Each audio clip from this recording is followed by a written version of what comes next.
The inclusion of women into the political system has been a long path that faces new challenges as we move throughout history. Starting with the 19th Amendment and the first women to be elected to Congress, women have made long strides to gain full participation in our political system. Today, though, we still face the issue of women being underrepresented in our highest level of government.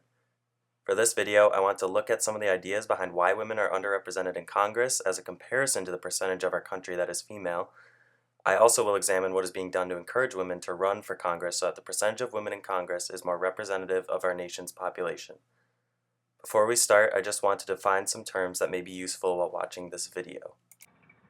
De facto discrimination means discrimination in practice, but not necessarily ordained by law. It can be discrimination based on a person's race, ethnicity, religion, gender, sexual orientation, or other things faced by that person or group in the daily conduct of everyday life in a particular society. The women's suffrage movement, aka women's suffrage, was the struggle for the right of women to vote and run for office and is part of the overall women's rights movement. Before we dive into some of the issues that women face when running for Congress, I first want to go over a brief history of women in politics and some of their current statistics in today's Congress. In the United States, as we know, it has not always been easy for women to gain full access to political decisions that mainly white men have had since the founding of our country. There have been struggles along the way and milestones to reach. I would like to go through some of the most important movements and milestones that women in this country have experienced in terms of being involved in our nation's politics. The first woman that was elected to our nation's Congress was Jeannette Rankin, a Republican from the state of Montana. She was elected to the House of Representatives in 1916. She was one of few suffragists that were elected to Congress. More on that later. She is famously quoted after her election in 1916 by saying, "I may be the first woman member of Congress, but I won't be the last." And she was correct, as 317 other women have gone on to serve for either the House or the Senate.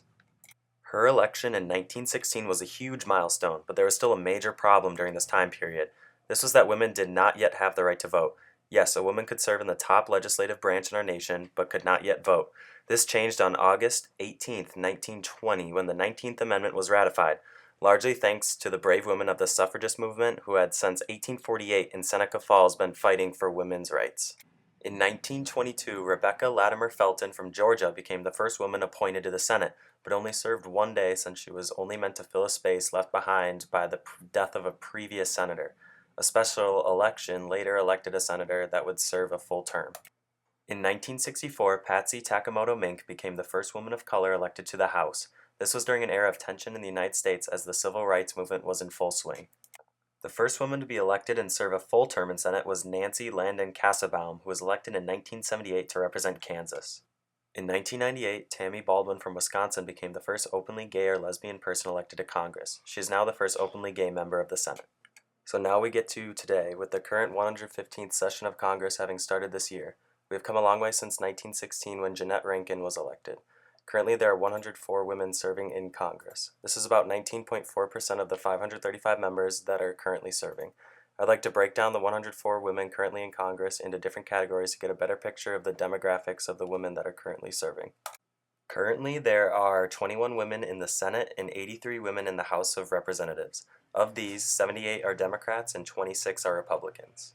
Along with the 104 women in Congress, there are also 5 women delegates who represent Samoa, the District of Columbia, Guam, Puerto Rico, and the Virgin Islands in the House of Representatives. 38 of the 104 women serving in Congress are women of color.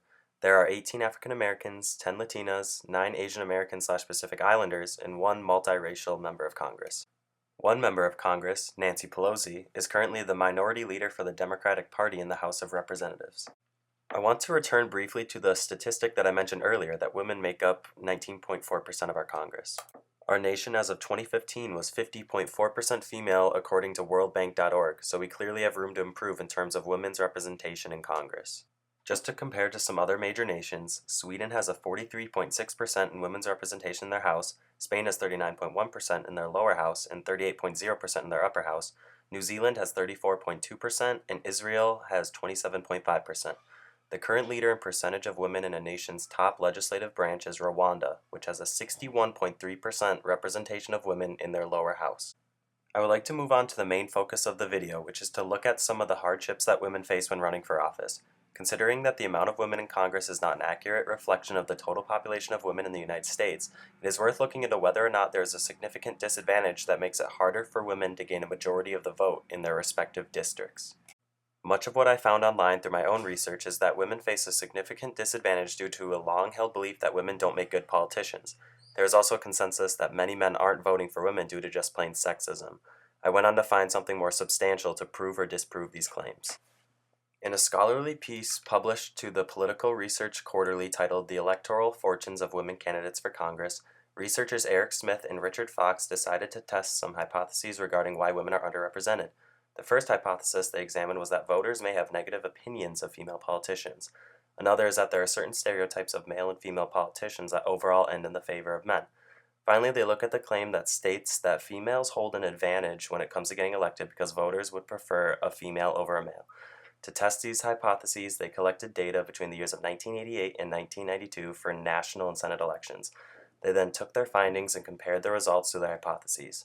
What they found is that women were actually a more appealing choice for House races, but the same could not be said for Senate races. They then looked specifically at what gave women an advantage in races in which they faced an incumbent, which is someone who is currently holding office. They point out that this advantage is not very great, but they suggest that there is evidence that women running against an incumbent get a lot of support from women voters who have some level of higher education. This paper was published back in 2001, and since then the amount of women who are gaining a higher education has increased. They also found that the advantage for women in open seat contests is even greater. Women of all education levels were found to be much more likely to vote for women in that particular race. To finalize their research, they looked at the data for male voters, where they found that the sex of a candidate was not as important to them. This isn't to say that there aren't people who discriminate against women simply based on their gender. Women still face much de facto discrimination in this country, and this will surely continue for many decades to come. However, this still leaves me with the question, why are women still underrepresented in Congress? Claire Kane Miller, a correspondent at the New York Times, may have the answer. In a piece titled The Problem for Women is Not Winning, It's Deciding to Run, Claire Kane Miller explains just what the title states, that women simply aren't running. So what does this mean? She's proclaiming the same thing that Richard Fox and Eric Smith wrote about, that women don't face a significant disadvantage when running for office today, they just aren't running. She quotes a CUNY report written by Victoria Lawson, where she states that often women don't see running as viable even when they are qualified. This is known as what some researchers call the ambition gap. Women are less likely than men to be encouraged by parents, teachers, or party leaders to run, and in general less likely to run without being initially supported to. Miller writes that many women are underestimating their abilities and assume they need to be much more qualified than men to run for the same office. Going back to the piece published in the Political Research Quarterly, there has been a vast array of research into whether or not gender can be a deciding factor in elections. Much of this research finds that this isn't a major factor, but that doesn't necessarily mean that gender isn't the case in deciding elections. Miller states that it is difficult to quantify whether gender costs women votes since people are unlikely to admit sexism in polls, and women tend to wait until they are more qualified than men to run for the same office. Ms. Lawless and Mr. Fox did find that men are 15% more likely to be recruited to run, so this could be where the issue of underrepresentation begins.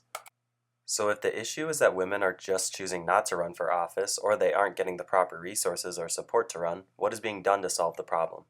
Many organizations have been put together to help inspire women to run for office. One such organization is She Should Run, whose goal is to inspire more women and girls to consider a future run. They claim a commitment to asking women to run and continue along their journey towards public office by demystifying the experience and empowering them to unleash their leadership potential.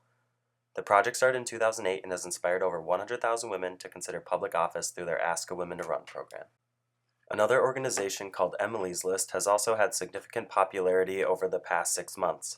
They are a political action committee that supports pro-choice Democratic women.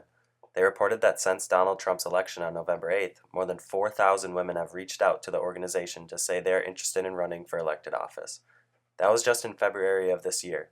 That number reported trounced the previous 22 months leading up to the election, where only about 1,000 women had contacted Emily's List. What I covered in this video can be subject to other opinions and findings. Though the findings that I found doing my own research point to gender bias as not being as significant in elections, it is still very present, and we can't say for sure that gender bias does not affect results. I will stand by what I stated earlier, though, that a major problem for women is choosing not to run and not having the resources to run. Luckily, there is hope, as many organizations are pushing for more representation of women in Congress in the years to come. Thank you for listening.